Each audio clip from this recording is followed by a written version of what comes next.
इस वीडियो में हम 10 ऐसी टिप्स डिस्कस करेंगे जो कि बेसिकली क्या है बच्चे के बिहेवियर को इंप्रूव करने के लिए या हम बच्चे का बिहेवियर जो है किस तरह बेहतर बना सकते हैं। देखिए बच्चों के अंदर बुरी आदत जो है किसी ना किसी हवाले से उनमें ऐड हो जाती हैं। बच्चों के अंदर से वो बुरी आदत रिमूव करने के साथ साथ हमें क्या है उनके अंदर कुछ ही हैबिट्स या अच्छी आदत जो है वो भी बिल्डअप करने की जरूरत होती है। अगर हम क्या है बच्चे के अंदर अच्छी आदत बिल्डअप नहीं करेंगे तो ऑटोमेटिक बात है वो क्या है बुरी आदत अपने अंदर डिवेल्प कर लेगा। अब हमने क्या है किस तरह हम उसके अंदर अच्छी आदत डिवेल्प कर सकते हैं, बिल्डअप कर सकते हैं, उस हवाले से 10 ऐसी हम टिप्स आज डिस्कस करेंगे जो कि आपके लिए हेल्पफुल होने जा रही हैं बच्चों की बेहतर आदत बनाने के लिए। इसमें सबसे पहली चीज जो है क्या है आप सबसे पहले ये डिसाइड करें कि आप कौन सी आदत जो है बच्चे की बिल्डअप करने जा रहे हैं या डिवेल्प करने जा रहे हैं। मोस्ट ऑफ द टाइम हम जो गलती करते हैं वो क्या होता है, हम क्या है सारी आदत अच्छी एक ही दम हम चाहते हैं कि बच्चे के अंदर इंस्टॉल हो जाए। ये ऐसा नहीं है। अब मैंने इंस्टॉल होने का लफ्ज किस लिए इस्तेमाल किया है, उसकी मेन रीजन ही यही है कि हम कभी भी कंप्यूटर या मोबाइल के अंदर कोई भी सॉफ्टवेयर या विंडो इंस्टॉल करते हैं तो एकदम सारी चीजें जो है इंस्टॉल नहीं हो जाती।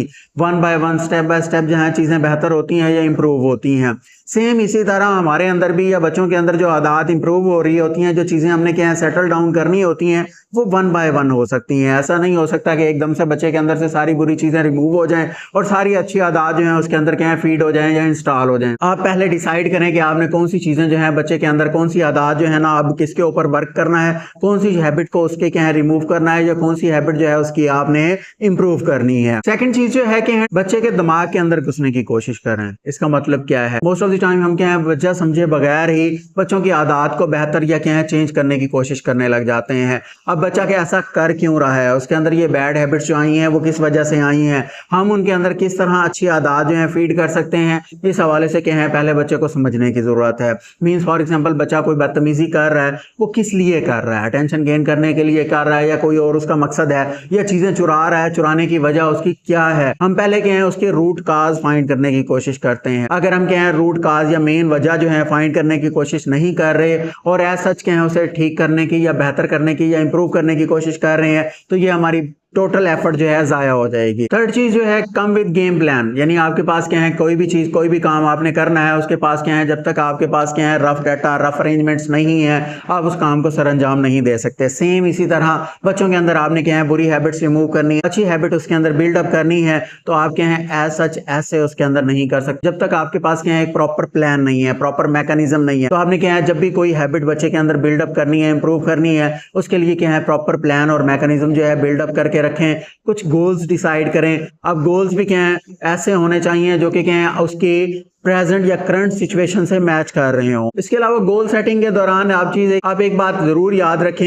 क्या है आप पॉजिटिव वर्ड्स का यूज करें। कैसे, सिंपल है क्या है हम बच्चे को कहते हैं कि आपने क्या है डेली जो है टाइम पे जाना है, ये एक अच्छा वर्ड है, पॉजिटिव वर्ड है। और अगर हम कहते हैं कि क्या है आपने आइंदा स्कूल से लेट नहीं होना, आप कभी भी लेट नहीं होंगे, तो ये क्या है नेगेटिव वर्ड्स में आ जाना है। आपने जब भी गोल सेट करने हैं या बच्चे को क्या है कोई इंस्ट्रक्शंस देनी है, कोई हैबिट बिल्डअप करवानी है, उसको क्या है पॉजिटिव वर्ड्स के अंदर कमांड दें और नेगेटिव वर्ड से अवॉइड करें। फोर्थ वन चीज जो है सेट रियलिस्टिक गोल्स। क्या है आपने रियलिस्टिक गोल्स बनाने हैं, ऐसे गोल जो क्या है उसके करंट सिचुएशन को मैच कर रहे हो। अभी रिसेंटली भी क्या है मैंने एक एग्जांपल के साथ आपको क्लियर किया है कि क्या है जब भी गोल सेटिंग करें, गोल बनाएं, आपने क्या करना है रियलिस्टिक गोल बनाने हैं, हकीकत से मुवाफकत रखते हो। ऐसा ना हो कि आप कोई ऐसी अनरियलिस्टिक चीजें या अनरियलिस्टिक बातें करें जो बच्चे की पहुंच से ही दूर हों, या जो बच्चा है उस वक्त बच्चा क्या है उनको अनरियलिस्टिक समझे या वो ये सोचे कि मैं तो ये कर ही नहीं सकता, मुझे जो दिया जा रहा है वो पॉसिबल ही नहीं है, तो वो क्या है बिल्कुल ही एफर्ट नहीं करेगा।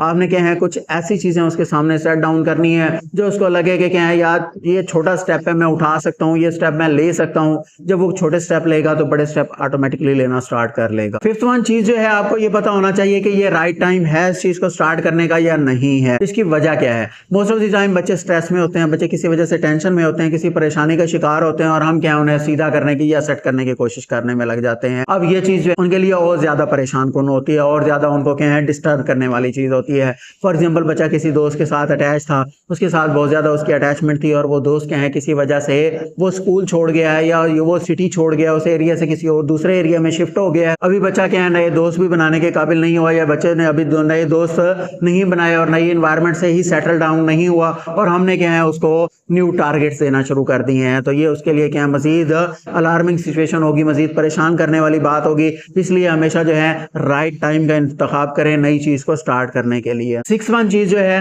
आपकी नेक्स्ट मूव जो है ऑलरेडी डिसाइडेड होनी चाहिए। इसका मतलब क्या है, आपने कोई टारगेट सेट किया था या बच्चे की कोई गलती या मिस्टेक जो है आपने कहा था कि ये दोबारा रिपीट नहीं होनी चाहिए, और अगर वो दोबारा रिपीट करता है या नहीं करता, इसको एक साइड पे रखते हुए आपको ये क्लियर होना चाहिए कि अगर बच्चा ये मिस्टेक रिपीट करता है तो आप इसको कंट्रोल करने के लिए अब क्या करने जा रहे हैं। यानी पहले आपने कोई एक छोटी लिमिट्स डिसाइड की थी उस रूटीन को ना तोड़ने के या उस काम को ना करने के या करने के हवाले से, तो अब आपने क्या है उन पॉइंट्स को थोड़ा बढ़ाना है, उस लिमिट्स को क्या है थोड़ा ज़्यादा स्ट्रिक्ट करना है जो आपने पहले की थी। तो आपका नेक्स्ट मूव जो है ऑलरेडी डिसाइडेड होना चाहिए। इसका मतलब ये नहीं है कि बच्चा नहीं करेगा, बच्चा कर लेता है तब भी, और बच्चा नहीं करता उस चीज़ को, टारगेट को अचीव नहीं करता, तब भी आपका नेक्स्ट स्टेप या नेक्स्ट मूव जो है आपके माइंड में होना चाहिए। 7th चीज़ जो है रिवार्ड को कभी भी क्या है निगलेक्ट ना करें। कोई भी छोटा बड़ा क्या है गिफ्ट या शाबाशी का आंसर क्या है आप लाजमी शामिल करें। बच्चों को क्या है आपने कोई काम करवाना है, उनके अंदर पॉजिटिव बिहेवियर बिल्ड करना है, आपने क्या है कुछ ना कुछ,